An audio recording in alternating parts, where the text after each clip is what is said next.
Coach mau nanya, kalau mau badan kering itu dietnya harus diet seperti kontes yang biasanya tidak konsumsi sodium. Oke, jadi ini salah satu cara berpikir yang kurang tepat dikarenakan pada kenyataannya, baik itu saat persiapan kontes ataupun tidak, kita tetap perlu mengonsumsi sodium. Dimana sodium itu sendiri, sebagai informasi singkat, itu termasuk bagian dari nutrisi mikro alias micronutrients. Dan di dalam nutrisi mikro, ia termasuk kelompok mineral dan lebih spesifiknya lagi adalah makromineral. Dikarenakan sodium merupakan bagian dari nutrisi mikro, dapat secara kasar kita katakan bahwa sodium berperan penting sekali untuk dapat membantu menunjang kinerja fungsi tubuh dan kesehatannya secara jangka panjang dengan baik. Dengan kata lain, apabila kita berada dalam kondisi defisiensi sodium atau kekurangan sodium yang diperlukan perharinya secara signifikan dan secara jangka panjang, maka tentu dapat berakibat kurang baik untuk fungsi dan kesehatan tubuh kita secara jangka panjang juga. Dan itulah mengapa baik mereka yang sedang persiapan kontes ataupun tidak, tetaplah perlu dan dianjurkan untuk mengonsumsi sodium. Memang benar bahwa pada kebanyakan kasus mereka yang sedang persiapan kompetisi akan ada satu fase atau periode di mana diperlukan untuk memanipulasi tingkat konsumsi sodium dan juga karbohidrat perharinya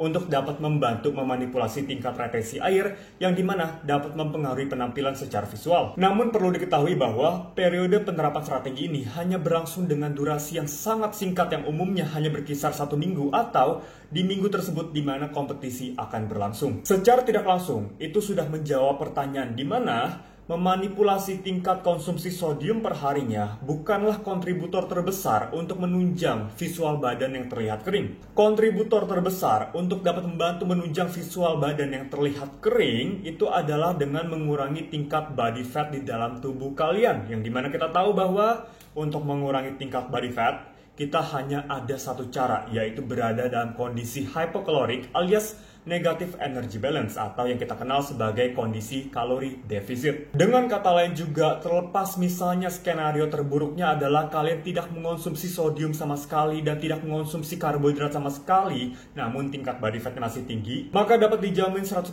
bahwa kalian tidak akan mendapati visual kalian semakin kering dan malah berpotensi mempengaruhi kesehatan dan juga tingkat retensi massa otot secara jangka panjang kalian secara negatif. Ini adalah contoh kondisi fisik gua kurang lebih 3 tahun lalu dengan kisaran body fat kurang lebih di 11-12%. Dan kalian tahu, di saat itu gue masih mengonsumsi tinggi karbohidrat setiap harinya kurang lebih mendekati 500 gram per hari dan konsumsi sodium per harinya kurang lebih di 2500-an sampai 3000-an miligram per harinya. Oke, semoga bermanfaat and cheers.